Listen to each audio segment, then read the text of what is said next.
Hi everyone, Mark Merrill with Firm. Our special edition on Protect Girls Sports in Maine has taken another turn for the worst, temporarily we hope. As you can see, we have the wonderful cross politician, Shenna Bellows, pretending to be Secretary of State and running for governor at the same time. You may recall Firm pointing out more than any other news outlet that it's a conflict of interest and she should not even be Secretary of State right now, having her fingers in the pie to manipulate fantastic changes and permanent changes in protecting girls' sports in Maine and violating Title IX, which we'll get to in a moment in this special presentation, folks. As you can see, an act to designate school sports participation and facilities by sex is one by Protect Girls in Maine Sports. And this lady, for lack of giving a permanent opinion of what she really is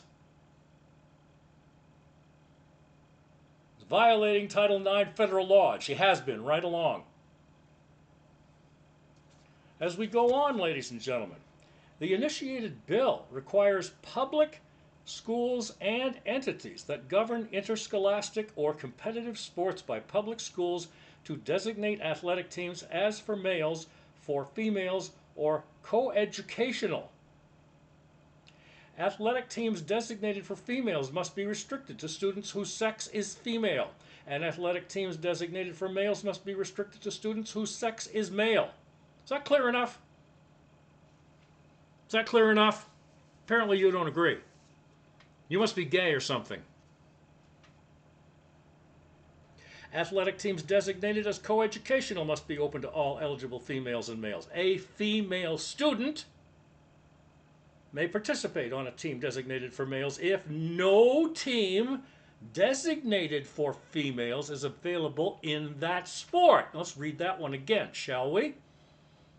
A female student may participate on a team designated for males if no team designated for females is available in that sport. Sex is defined as a person's biological status as male or female recorded at birth on the person's original birth certificate. I don't know how much clearer that can be, folks. Do you? Now here's the latest, ladies and gentlemen, within the last 24 hours. In Maine here, the effort to protect girls' sports has been centered on a citizen-led initiative, Protect Girls Sports in Maine, which sought to place a ballot question before voters in November of 2026. The group argued that public schools should designate athletic teams and facilities by sex, male, female, and co-ed, and protect private single-sex spaces like locker rooms, restrooms, and showers. The initiative was backed by over 82,000 signatures, but just earlier this month of May, Secretary of State Bellows here ruled that that was ineligible for the ballot, that initiative, after finding that more than 12,500 signatures were invalid. Seems to me, ladies and gentlemen, here at Firm, Fairness in Reporting Media, she's lying and is coerced and forced outside sources to make things happen her way. Or maybe for, shall we say, the likes of Planned Parenthood, LGBTQ, special rights in the state, among others. The issue was that at least 2 paid out-of-state petition circulators failed to follow Maine's legal requirements for gathering signatures and left the petition short by about 532 signatures of the 67,682 needed and the gathering of signatures totaled over 82,000 long before now. Ms. Bellows said the decision. She said the decision was about maintaining the integrity of the petition process, not about the policy itself. The group, led by Leland Streif, has 10 days to appeal to the Maine Superior Court, asserting that the courts, not the Secretary of State, should have the first and final word. That's already been filed, ladies and gentlemen, just before the end of the month of May. Now, as we continue on this special edition, folks, of Fairness in Reporting Media, the Protect Girls Sports in Maine, an act to designate school sports participation in facilities by sex, not by gender. Here comes the meat of the whole thing, folks.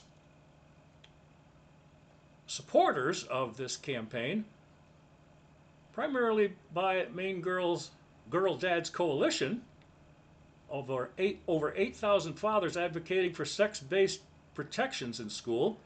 They argue that the initiative aligns with Title IX. Oh, remember that one, Ms. Bellows? It's Title IX. It's federal law, and there's nothing you can do about it. You're playing with fire. Supporters argue the initiative aligns with Title IX and the Maine Human Rights Act. Big deal. By ensuring opportunities for girls in sports and protecting private spaces. That should say special spaces. Transgenders.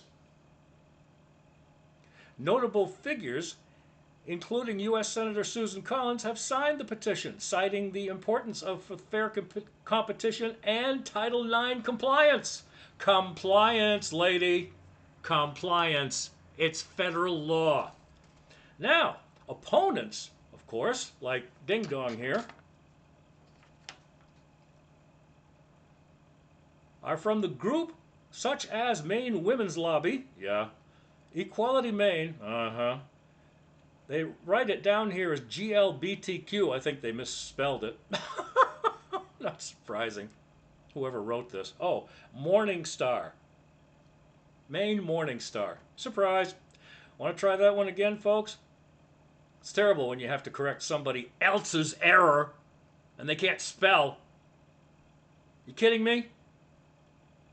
Opponents of this Protect Girls Sports in Maine initiative comes from the groups Maine Women's Lobby, Equality Maine, LGBTQ Legal Advocates and Defenders, otherwise known as GLAD.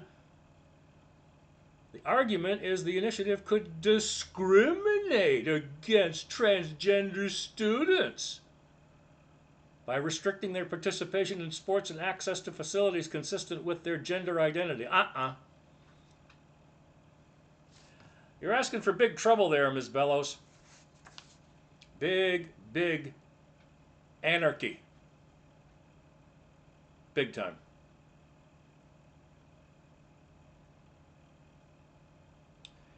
And one final thing, folks. Maine schools should prioritize biological sex, they say, or gender identity in athletics and private spaces. While the initiative does not explicitly ban transgender students from sports, it restricts participation in teams and facilities aligned with their gender identity, which is currently protected under state law. The Maine Human Rights Act. Guess what? It's not Title IX federal law. It is not. Why?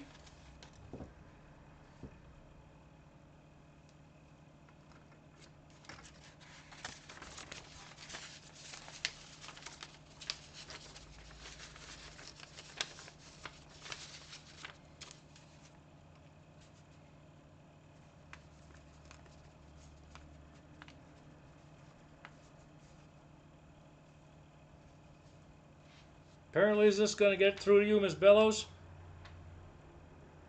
Title IX is law, federal law, and you should not play with fire, as we just told her through this organization, FIRM, Fairness in Reporting Media, Mark Merrill.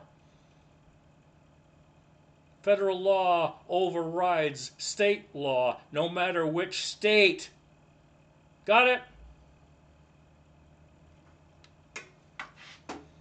So that being said, ladies and gentlemen,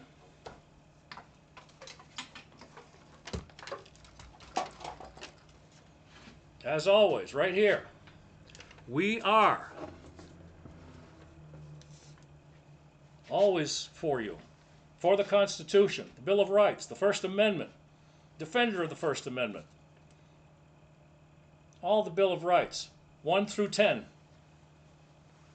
Truth, facts, reality, and common sense. Get in touch with us anytime here, folks, right here. Fairness in Reporting Media at gmail.com, fairnessandreportingmedia@gmail.com.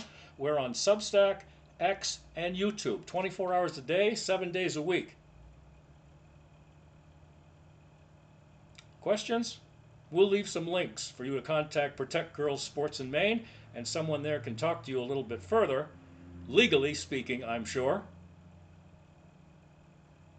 as to what the next step is and how long this will take in Maine Superior Court. But that's where it's headed next, folks. There's plenty of time. I know it's coming up on the beginning of the month of June.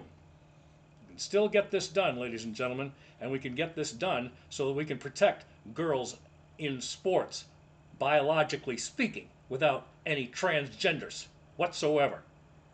And maybe, on a separate case, we can look at getting Shenna Bellows thrown out for violation of conflict of interest. Prancing around the state of Maine like she owns everybody here and she knows the law when she doesn't. She's flatulating, cursing, and trying to destroy the constitutional law in this state, and she damn well knows it. Pray, folks, that this goes through and that we get this on this year's ballot and not have to wait another 12 months before it gets there. For Firm, I'm Mark Merrill. Prayers and peace to all.